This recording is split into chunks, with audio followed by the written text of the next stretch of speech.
Jen friends, I'm Major Gaurav Arya and you're watching the CHANAKYA Dialogues This is the report. English. CIA is very honestly is gone public in saying that this guy is stealing money.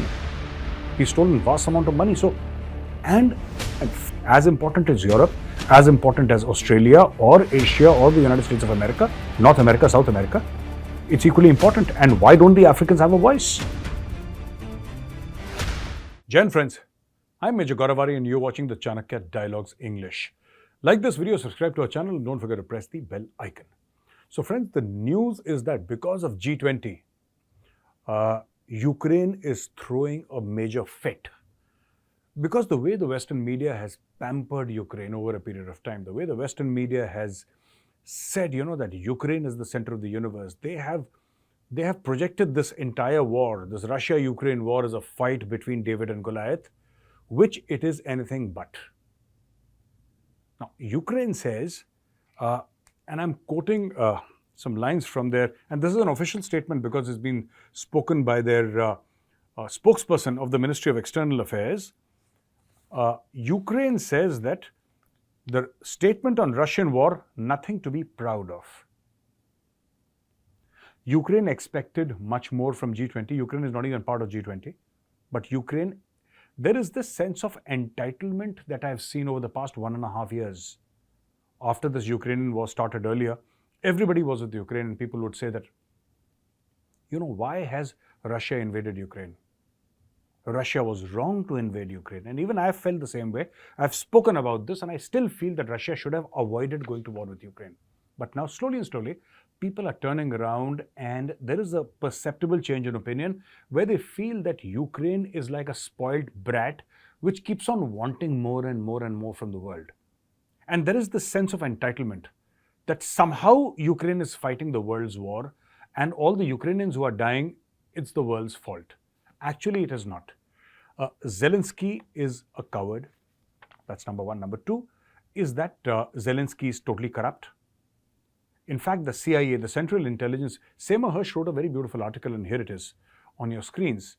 And Seymour Hersh, I don't think in the field of geopolitics and foreign affairs, there is a bigger name on planet Earth. Seymour Hersh is the big daddy of all this all. And he writes that, the CIA pointed out that Zelensky has been pilfering money. And hundreds of millions of dollars, he and his immediate coterie have stolen from the people of Ukraine, money that was supposed to be part of aid, the war fighting effort, rebuilding Ukraine effort, etc. Billions of dollars, they have simply, each and every one of his ministers has pilfered hundreds of millions of dollars each. Imagine the entire corpus that has been stolen by Zelensky and company. So ladies and gentlemen, the spokesperson for the Ministry of External Affairs, Ukraine, his name is Oleg Nikolenko. Oleg Nikolenko says he posted a photo of the part of the statement edited in red, changing the war in Ukraine to the war against Ukraine. So everything Ukraine wants, according to its own way.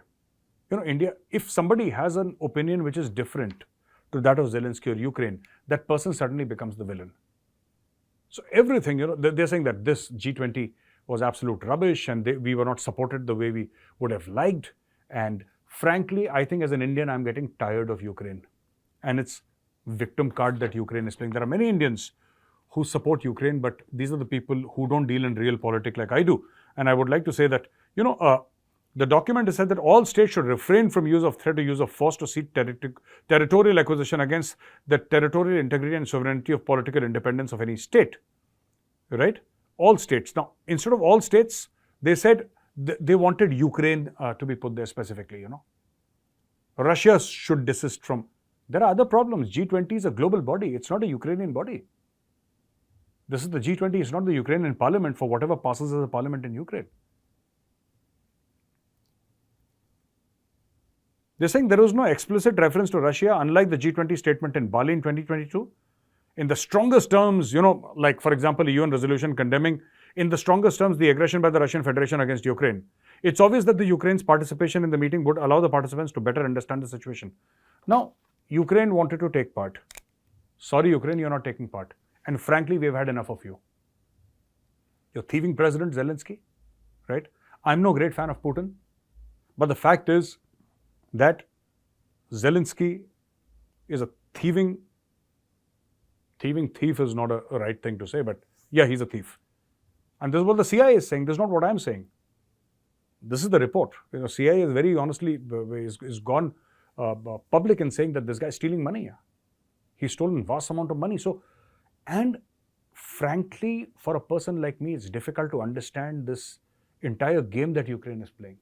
That the world must speak only in one voice, and everybody should, stand behind Ukraine because there is this great fight happening between good and evil. No, I'm sorry. What Russia did in terms of aggression is wrong. I still repeat that. But the fact of the matter is, Ukraine pushed Russia. You irritate a guy to the level that he has to throw a punch, and then you say that no, this guy is practicing violence. Of course, he'll practice violence after some time if you irritate him often enough. And this is exactly what Ukraine did. Ukraine pushed Russia to the wall, and Russia reacted. From Ukraine and Russia, ladies and gentlemen, let me take you to France. And France says that not many in the position to negotiate as India. Very interesting, there's China there, right? And there was the United States of America. And both of them signed on this declaration, the New Delhi Declaration. Both of them signed. And there were 83 paragraphs, and there was not one dissenting voice. There was no footnote, there was no remark, there was no if and but, there was no caveat, there was nothing. There was 100% agreement on all the 83 points. This is the power of Indian diplomacy. So, ladies and gentlemen, this is what has happened, and what they have said is that no footnote or chair summary and 100% consensus on the Delhi G20 declaration underlines India's ability to bring countries together. So here is India, and India has put everybody on the table, and most of these people, there is Russia, there is China, there is this entire West, the Western Bloc led by the United States of America, and people who are literally not talking to each other. People who are literally not seeing eye to an eye, they would not want to sit on the same table. And here is India who says that, okay, Vasudev Kutumbakam, the world is a family, come, let's sit together and let's agree to all the 83 points, and people say, yes, let's go for it. And it's happened. We managed to hammer out a consensus between so many countries. And nobody had ever thought of Africa, because G20 was always this rich man's club. The top 20 economies of the world, with not a care in the world, whether the poor eat or not, whether the poor die or not, they don't care. India said, no, Africa is an extremely important continent. As important as Europe, as important as Australia or Asia or the United States of America, North America, South America. It's equally important. And why don't the Africans have a voice on a global body like this? Because many of the African countries, 55 countries, form part of the African Union, friends. And out of these 55 countries, there are many which are in the throes of civil war, economic breakdown. There is complete collapse of law and order. Africa is rich in mineral resources, and all these mercenary armies are all over the place. Warlords are all over the place.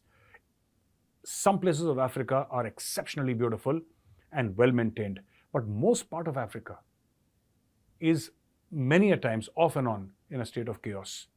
And there is, of course, the Boko Haram, which is there, Islamist terrorists, Boko Haram. And there are so many other things. But India has said, come and sit on the table and let's do something for you. And I don't think Africa will ever forget this, because nobody's ever thought of Africa in this way, like India has. So yeah, France is right, and we have managed to get everybody on the table, and kudos to Indian diplomacy. Now, coming to our good friend China. When I say good friend, I mean it sarcastically. Now, China backs New Delhi's declaration. New Delhi's declarations focus away from geopolitics. So China has said that, the New Delhi Declaration, and they have reaffirmed its recent calls for the grouping to stay away from geopolitics. Beijing's opposition to references of Ukraine, the New Delhi Declaration dropped the mention of Russia's aggression. One. Number two, reaffirmed that the G20 is a premier forum for international economic cooperation, right? A point repeatedly emphasized recently by Chinese officials as a criticism of the West. And C, the official state-run Xinhua news agency, in a commentary following the issuing of the declaration, once again targeted the West for trying to bring geopolitical tensions in the G20. So, what they are saying, what the Chinese are saying is that, India has walked the middle path and India has managed to hammer out a consensus. Great. They blame the West. So, The Chinese premier comes here, Xi Jinping absconded. He was AWOL in the army, as we say, AWOL, absent without official leave, or absent without leave, AWOL also. And he was not there. But China largely agreed and China signed off on the declaration. However, China speaks with a forked tongue. And here is the proof, ladies and gentlemen.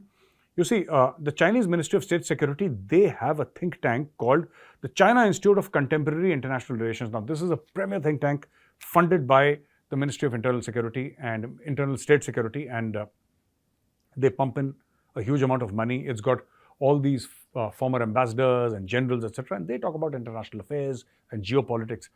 This is like the premier think tank on national security in China. And these people have come down very harshly, and they have said that, India stole the spotlight to push own agenda, sabotaging G20. An actual mouthpiece of the Chinese Communist Party accused India of actually sabotaging the G20. This is what they say. A think tank affiliated with the Chinese Ministry of State Security accused India of trying to take advantage of its role as the host of G20 summit to promote its own agenda and harm China's interests. I don't know how we have harmed China's interests. If we have, congratulations to Prime Minister Modi, but I have not understood. All India wants is to harm China. No, that's not true. That's what the Chinese think. In a commentary posted on its WeChat account, this is local, okay? WeChat account, the think tank stated, in addition to causing diplomatic and public opinion turmoil, India's actions in hosting meetings in disputed territories have also stolen the spotlight, sabotaging the cooperative atmosphere. So basically, they are referring to Kashmir. And they are saying that India has done something which is wrong. The Pakistanis must have pushed them, no? Please say something, please say something. But the Chinese would not take the K name here. They would not say Kashmir. So they said disputed territories. Now it's done. And there is nothing that China can do about it. And the next G20 is going to be hosted by Brazil. And after that, I think once it turns a full circle, it will go back to the United States of America. So China, wait for your turn. Wait for your turn. And in your Beijing declaration, in whichever year it is, and may that year never come, I'm sure you'll have everybody should speak Mandarin. Everybody should be Chinese. This world should be called China. That's what you want, right? Expansionist, imperialist China, in spite of being a communist country, an imperialist China. That's what I would like to say. So China speaks with a forked tongue, ladies and gentlemen. Here in India, their premier supports G20, says, great job, walk the middle path. They sign off on the declaration. And as soon as he flies away, a prominent think tank funded by the Chinese government, the Communist Party, think tank says that, India has sabotaged G20 because India has tried to harm China. I don't know how India has tried to harm China, but I hope India has, by the way. China needs some serious harming. So ladies and gentlemen, thank you very much for watching this video. If you like this video, press the like button. Subscribe to our channel and don't forget to press the bell icon. Jai Hind, Vande Mataram, Bharat Mata Ki Jai.